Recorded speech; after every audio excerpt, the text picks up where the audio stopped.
Hello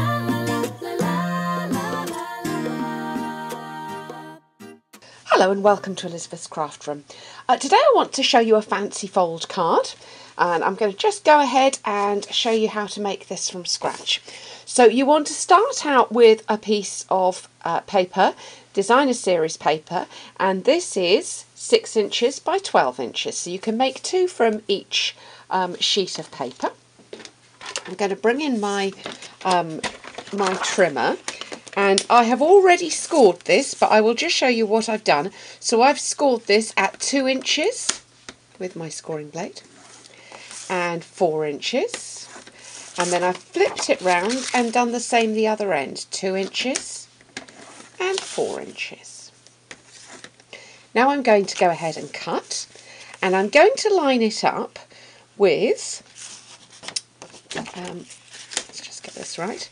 I'm going to line it up with the second score line lining up with the groove in the middle of the trimmer, and then the point at the bottom lining up with that groove as well. Then I'm going to do that on the other side, exactly the same. So where the second score line is, let me just fold that so maybe you can see that a little bit easier. So the groove from the second, from the groove next to the second score line, and at the bottom next to the corner. And let's move that across. And then we have our piece of designer series paper. Get my bone folder, and I'm going to fold back along those score lines.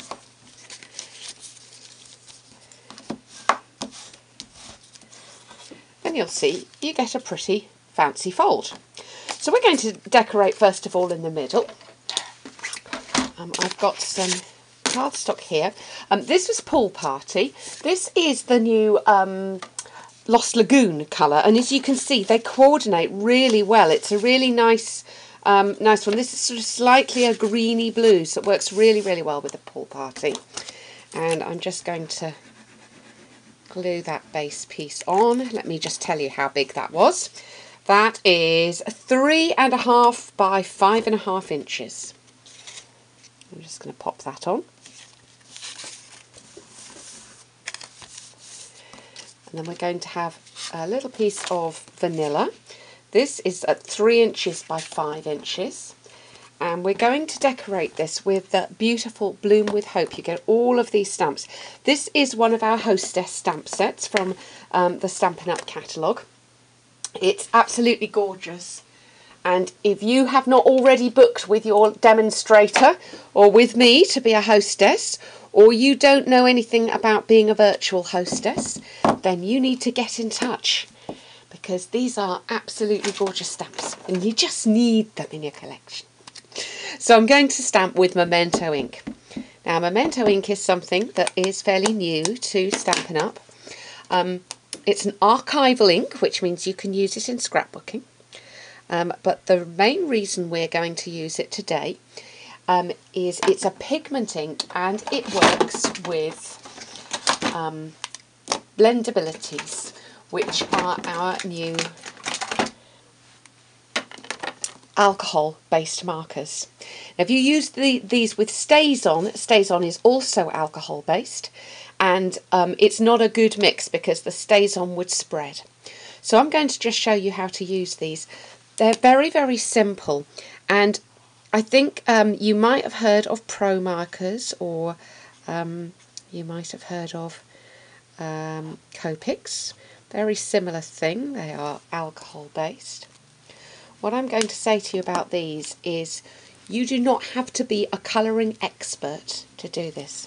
I've started there with the strongest colour, and I've just gone over the bits where Stampin' Up have already put the lines. Let me show you on the box. So where the shading already is by Stampin' Up, that's where it is. I'm just going to put the next colour on. And the thing about Blendabilities is the clue's in the name, they blend. I'm going to show you a little tip for putting the lids back on. There is quite a small hole there, and if you get this nib in the wrong bit of it, you can damage it. So to be safe, put it down and click it in. And you need to click those in, because if you don't, that alcohol will dry out. They have a thicker end and a finer end. And I'm going with a finer end here. And just going up. And what I found works the best is you start with your darker colours, work to your lighter colours, and then go from your lighter colours back into the darker ones. Now you can mix and match, because I'm going to just use one of our regular markers and go over the stems on this. Now if I was to build up the colour with our regular markers and make it darker, the paper would start to pill and break up, and it would not be a good look. Also, our markers don't blend. They're not designed to do that. You can get a very subtle look by watercolouring with our inks, but for a very vibrant look, these markers are the way to go. These blendabilities are the way to go. You'll see now I'm going back over and adding some more colour. And again, this is something you just simply can't do with the regular markers. Now, what is normal with these is for the ink to go through onto the other side of the cardstock. So you're going to expect that. So you don't really want that to be showing. So you don't want a single layer. You want to make sure that you're always matting and layering. But isn't that pretty? Let me just see if I can show you that. I can never tell when I'm looking through the camera how well you're seeing that. But it's so easy, and I am in no way, shape or form a good colourist. I'm not very good at colouring in, but this just makes it simple. There are things you can do. You can talk about light sources and different techniques, but basically just go back to colouring as you remember colouring when you were small, because it's just fun, and these make it so easy. Pretty, pretty, pretty. So I'm not done yet though, a bit more decoration I think. So something else from the new catalogue, these 3 cute little punches. There are 2 stamp sets that go with these, but all I'm doing today is I'm going to take these offcuts of designer paper and punch them out. And do some little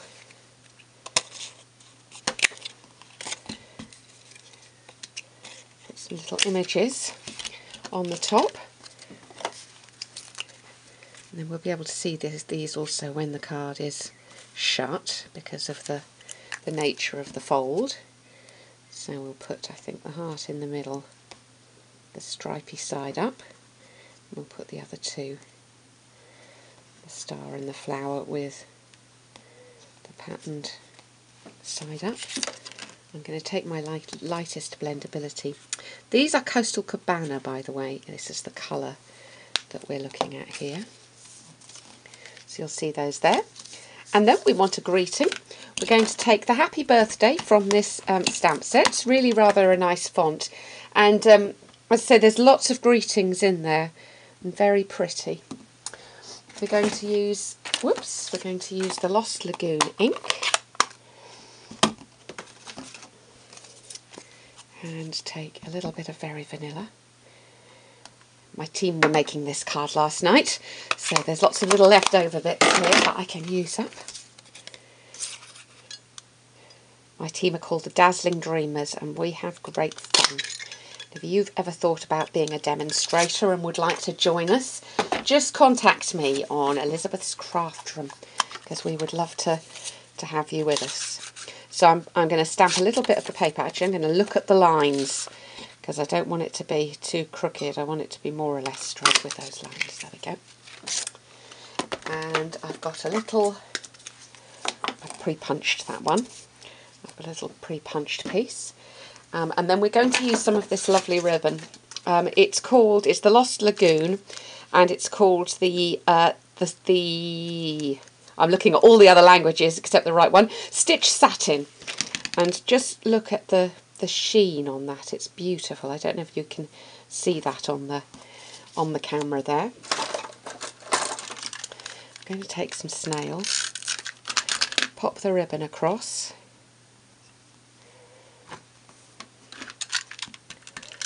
Another bit of snail.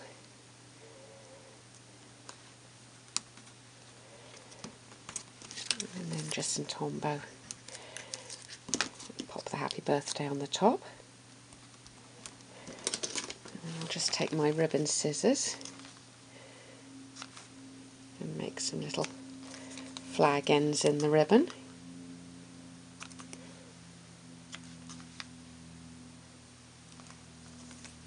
Oops, there we go. And to attach this, I'm going to just put the glue on one side of the greeting, and then I can line that up in the middle. And then when it opens with the greeting just attached to one side. So we've got a matching envelope somewhere. I know I've done a matching envelope. There we go.